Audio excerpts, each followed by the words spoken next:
हर किसी का सपना होता है शादी करना, लेकिन जब शादी में रुकावटें आने लगती हैं, काफ़ी भागदौड़ के बाद और कोशिशों के बाद भी शादी तय नहीं हो पाती है, तो मन उदास हो जाता है, माता पिता निराश हो जाते हैं। कई बार ऐसा होता है कि जन्म कुंडली में कई तरह के दोष जैसे मंगल दोष या शनि दोष होते हैं, जो शादी का योग कुंडली में विवाह के योग में बाधा उत्पन्न करते हैं। ऐसे में ज्योतिष शास्त्र में कई ऐसे उपाय और टोटके बताए गए हैं जिन्हें अपने जीवन में पालन कर हम विवाह में आ रही रुकावटों और परेशानियों से काफी हद तक छुटकारा पा सकते हैं।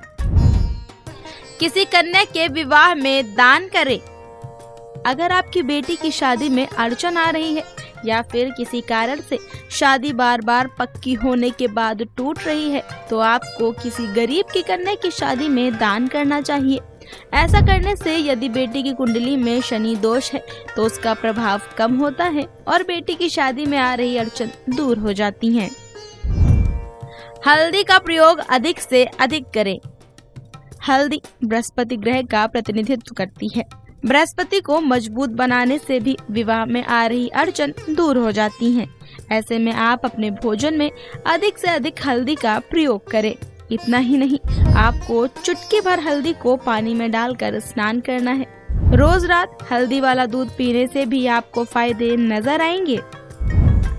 माँ दुर्गा की पूजा करें। अगर आपकी शादी में अड़चन आ रही है या फिर विवाह के किसी से बात नहीं बन रही, तो ऐसा भी हो सकता है कि आपकी कुंडली में राहु दोष हो। इसके निवारण के लिए आपको नियमित रूप से माँ दुर्गा की पूजा करनी चाहिए। 16 सोमवार का व्रत रखें। यह बहुत ही पुराना टोटका है और धार्मिक शास्त्रों में भी इसका जिक्र किया गया है। अगर किसी कन्या का विवाह नहीं हो पा रहा है या फिर उसे अपनी पसंद का साथी नहीं मिल रहा है, तो प्रतिदिन शिवलिंग पर जल अर्पित करें और 16 सोमवार के व्रत भी रखें। ऐसा करने से भगवान शिव आपकी मुराद जरूर पूरी करेंगे। गौरी शंकर रुद्राक्ष धारण करें। वैसे तो गौरी शंकर रुद्राक्ष वैवाहिक संबंधों को मधुर बनाने के लिए होता है, मगर यह विवाह में आ रही रुकावटों को दूर करने के लिए भी उपयोगी होते हैं। आप किसी पंडित जी से सलाह करने के बाद गौरी शंकर रुद्राक्ष को धारण कर सकते हैं। झाड़ू को खोलकर चौराहे पर डाल दें।